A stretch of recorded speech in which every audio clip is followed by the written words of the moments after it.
I see a Knoxville News Sentinel, the paper version, laying on the desk there, and I see John Adams' column, and I'm thinking, well, I've got some time to burn, so I would like to read that column, and I did so.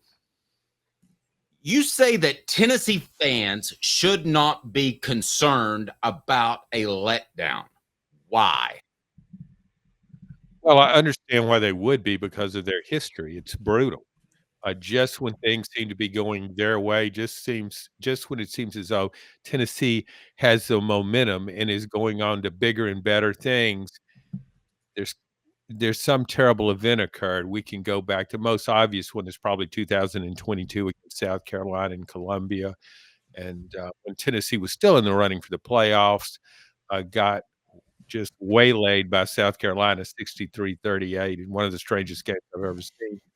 Uh, but it's happened a lot of times. Even you go back and you look at Butch Jones had an 11-game winning streak going at one time, 15-16.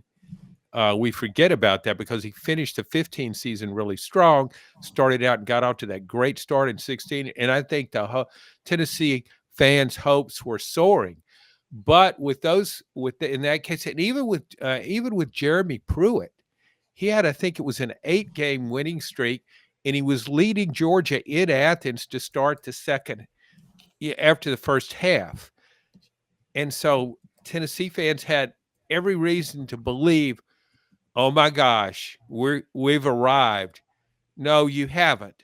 But I think a lot of Tennessee fans during that period, they realized the frailty of their coaches, Butch Jones and Jeremy Pruitt, that you could only go so far with these guys.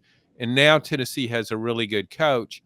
It also has a really good coach, an offensive coach in an offensive era. And I just think this team is different. I think that maybe Tennessee fans, the fact that they're emboldened somewhat because of what happened with the baseball team.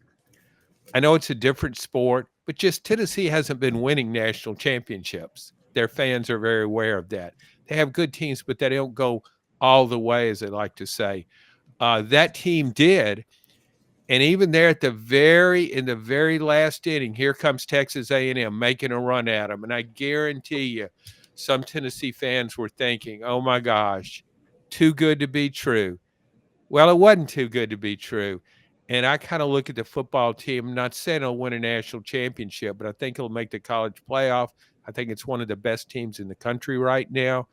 So I don't think Tennessee fans have to worry about that anymore. Might not win a championship, but they're going to finish strong, and they're going to be a factor in who does win the national championship, maybe. John, you bring up the baseball program, and that's a great point because it just felt like even though they were ahead, they still had to sweat it out to win in the end. And I would actually add basketball making the Elite Eight. I mean, Tennessee basketball, it feels like no matter how good or bad they are in any NCAA tournament, they don't go to the Elite Eight. They always choke early. And we always attribute that to Jerry Green, but they've always done that no matter who the head coach was. But I wanted to throw in, do you think from a culture perspective, does that infiltrate the player's psyche when they're playing in the middle of a game sometime? This concept of, because that's my only explanation for all the ways they've invented to lose to Florida over the years, is that the culture on campus is Tennessee just can't beat Florida. They're just cursed against Florida. And then when they play Florida, like the second something goes wrong, I feel like it infiltrates the player's psyche, like, uh-oh, here comes Florida doing this to us again. Do you think that culture is it a self-fulfilling prophecy, something like battered Vols syndrome? I will say yes. I think it can be. You could always, the counterpoint to that is, well, the players weren't there for all those losses to Florida. They weren't there for the blowouts or for the last second turn of events. However, you can't in the era of social media, you can't ignore the outside noise. Coaches always say, shut out the noise. You can't. It's impossible because, and also if you go back, I think with coaches are aware of that history too, and that might affect them. I know it did Philip Fulmer, from what players have said during the when he was the coach and they were getting ready for the Florida games. The coaches seem more uptight, but I do think the fans can kind of create that vibe. Talk about culture, and it's such a cliche, and it's a cliche for a reason about the culture, whatever you want to call it. Watching Tennessee this season against inferior opponents, granted, but what I liked about Tennessee the most, maybe in that NC State game, was the way they finished the game. The game was well in hand, but who was out there was playing with such an edge, as though the game was still on the line. It reminded me of some of those old Miami teams when Miami was really good. Not saying Tennessee's reached that level, but it played with an edge. So I think it can affect you. But when I watch this team in just 2 games, when I watched it, I see not just a talented team, but a very confident team. And so I think it will go into the Florida game or the Oklahoma game or the Alabama game or even the Georgia game with confidence. Might not win, but I don't think it will be bothered as much by previous teams, what they did. Now, Caleb, and speaking to what you ask, I still remember interviewing Mondre Dickerson, John, before the Florida game, and I said, "Is there any difference in Florida week and other games?" He goes, "Yeah, the coaches get really tight." And Ouch. the coaches loved him forever for that. Yes, thank you. He was not allowed. He was not allowed to talk to the media he was suspended, not me, for the rest of the season. So, John, I think it does filter down, but basically boiling down what you said, it's because of Josh Heupel that Tennessee shouldn't expect a letdown. Because I said this a couple of years ago after I'd firmly made formed my opinion on Josh Heupel. And that is, he's one of the better coaches, if not one of the best coaches in the nation. Now, the South Carolina game withstanding, and I think Connor Stallions may have played a part in that. But other than that, hasn't it been a trend upwards for 2 years now? Yeah, there have been bumps in the road. There were bumps last year, but we've discussed that many times, so I won't go into that. Yeah, everybody's going to have bumps in the road. I think, though, the general theme is it's one of confidence and one that we're going to where we need to get. And I think when you go back and you look at other coaches Tennessee's had, I think one of the worst things you can have is false confidence. Say when Tennessee in those horrid days of repeatedly losing to Florida, some really mediocre Florida teams with some really mediocre quarterbacks. It wasn't Steve Spurrier and Danny Orfel or Urban Meyer and Tim Tebow. It was much lesser guys and lesser coaches. But I think they talk about, yeah, that's in the past. This is now. We're a different team. And you say that, but I don't think people really believe that. I kind of think they do now.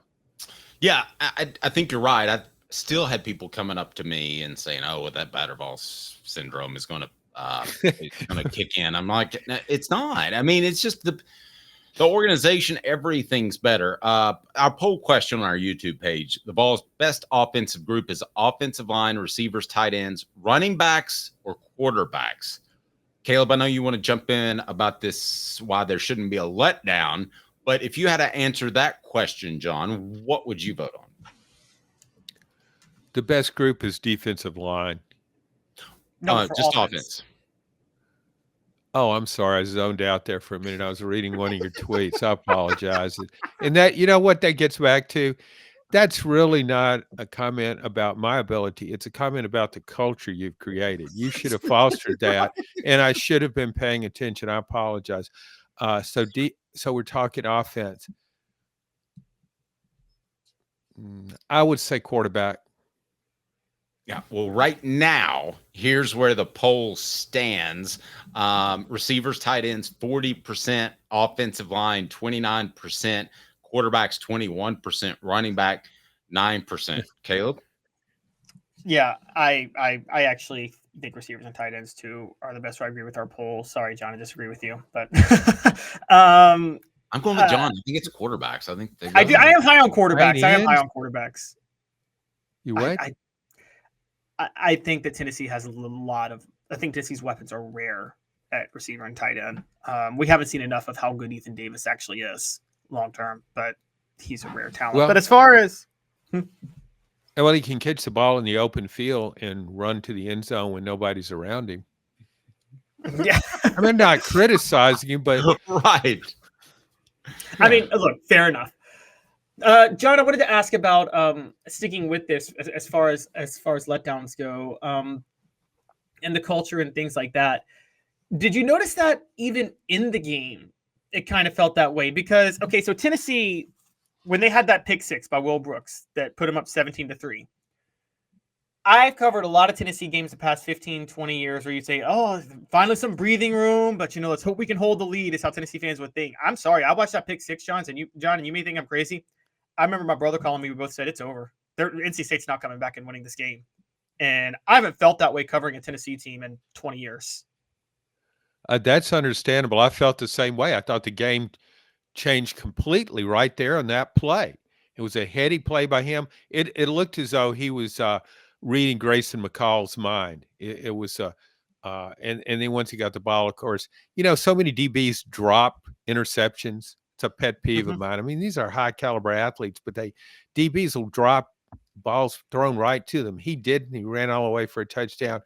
Huge factor. You go back and you look at that game, you talk about the way NC State started the game. I thought NC State did exactly what it needed to do. And that had absolutely no negative impact on Tennessee. It made a nice little drive, controlled the ball, ran some clock, hit some short passes, looked pretty competent at that time, and it just all gave way to an avalanche, a Tennessee avalanche. So, yeah, you're right. And you've seen games like that. When you said that, I thought back to Tennessee games I've seen, and I thought, oh my, here he goes. Here's a pivotal play. And then a couple hours later, after the game, you look at your notes where you wrote pivotal play. What were you thinking? It wasn't a pivotal play. It just kind of staved off the disaster to come. But that was different. You're right. That's a really good point.